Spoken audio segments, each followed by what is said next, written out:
kita sudah di segmen terakhir. Saya akan minta closing statement langsung saja. 2 menit dibagi 4, silahkan. Ya, yang pertama tadi saya setuju ya bahwa impor ini karena pertimbangan produksi dan stok. Nah, stok ini selain di Bulog, Mbak Mano, ada yang di masyarakat ya, di rumah tangga, di horeca, termasuk penggilingan ya dan petani. Nah, ini harus dihitung betul dengan cermat dan ini yang nanti harus menjadi kesepakatan semua pihak ya. Dan tentunya juga ada keterwakilan petani. Sehingga nanti rencana itu jadi atau tidak itu sangat ditentukan oleh data ini.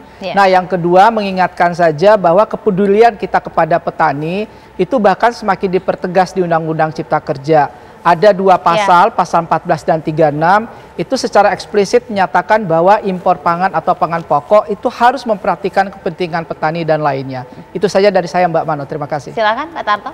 Ya, terima kasih. Yang pertama tentunya alhamdulillah kalau ini masih rencana.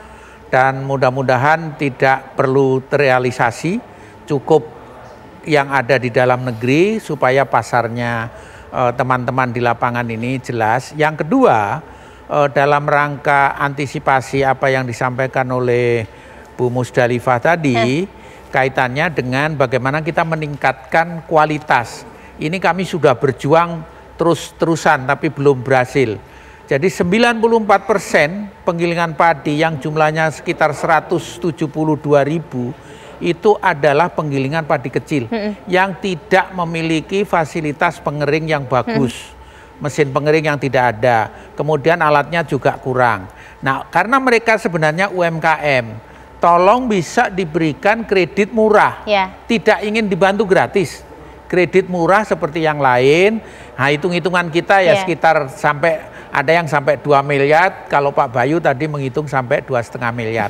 Yang ketiga, tentunya kami tetap ingin mendorong betul-betul dalam bulan-bulan ini mulailah dengan pengadaan oleh pemerintah sebanyak-banyaknya. Kami siap untuk teman-teman di lapangan membantu untuk pengadaan ini. Saya kira itu. Konkret. Pak Bayu silakan.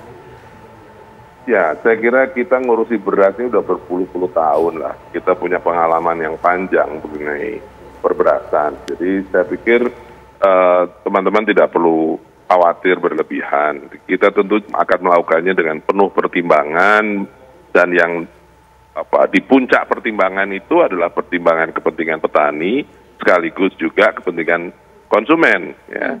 Nah, itu yang pertama menurut saya. Yang kedua adalah bahwa kita tidak bisa parsial melihat perberasan, kita harus lihat komprehensif. Tadi ada urusan bulog, ada urusan penggilingan padi yang harus ditingkatkan kualitasnya, ada panen yang kebetulan bagus semester ini dan seterusnya.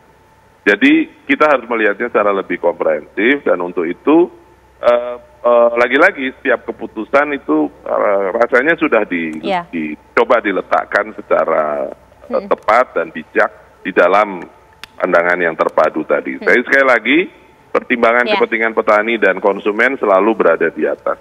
Ya, Bu Musdalifah silakan terakhir. Terima kasih Mbak Mona. Jadi sebenarnya rencana impor yang sudah diputuskan, sudah disepakati pada rapat koordinasi di kantor Menko Perekonomian, ini dalam upaya untuk menjaga. Karena kita sekarang ini dalam masa pandemi, di mana kita betul menjaga daya beli masyarakat agar tetap sama seperti pada saat normal. Dan ketersediaan stok bulog inilah menjadi tumpuan utama kita untuk menjaga agar stabilitas harga tetap terwujud. Dan stok bulog diharapkan sampai dengan akhir tahun tetap terjaga di level 1,5 juta ton. Sehingga upaya rencana impor ini tentu saja dengan pertimbangan Kemendak dan Bulog akan melihat kondisi-kondisi di masyarakat dan tentu saja daya serap dan juga mempertimbangkan stok akhir di level 1,5 juta ton tetap bisa terwujud. Baik, terima kasih. Terima kasih Bu Musdalifah, Pak Bayu, Pak Tarto dan juga Pak Firdaus. Sekali lagi ini baru rencana, mudah-mudahan saja tidak terjadi ironi itu dan yang ada kita akan segera bisa swasembada dengan daya dan upaya yang tengah dilakukan oleh pemerintah. Saya Brigita Manohar pamit, selamat malam, sampai jumpa.